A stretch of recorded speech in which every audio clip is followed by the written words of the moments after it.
Stephanie Dirk from Selinsgrove knew she had a family history of heart disease, but heart problems were not on her radar for her healthy teenage daughter. She was a perfectly healthy teenager. She was, you know, within her weight class that she should have been. She was active, in sports. She was, typical, average healthy teenager. So there were no signs, early on. Then Emily started feeling extremely tired and run down, symptoms that could have just been chalked up to general teenage behavior.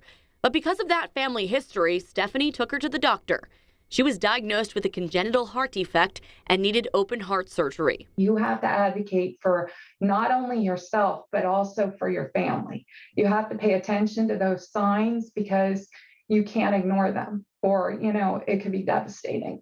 Dr. George Ruiz is the head of cardiology at Geisinger. He says while heart disease is often associated with older people or with men, it impacts people across all age groups. And it's the #1 cause of death among women in the U.S. If I could give one very strong message, it is that the best treatment is prevention.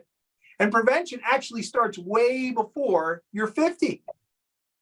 We have been looking increasingly at specifically identifying risk factors in youth. So what are some of those risk factors that everyone should be paying attention to?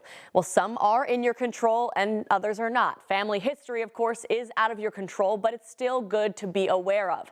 High blood pressure and high cholesterol are things that are in your control. You can control them with medication. Same goes for diet and exercise habits, things you can change. And smoking. Dr. Ruiz says that if you're a smoker, quitting can be the single greatest thing you can do to lower your cardiovascular risk.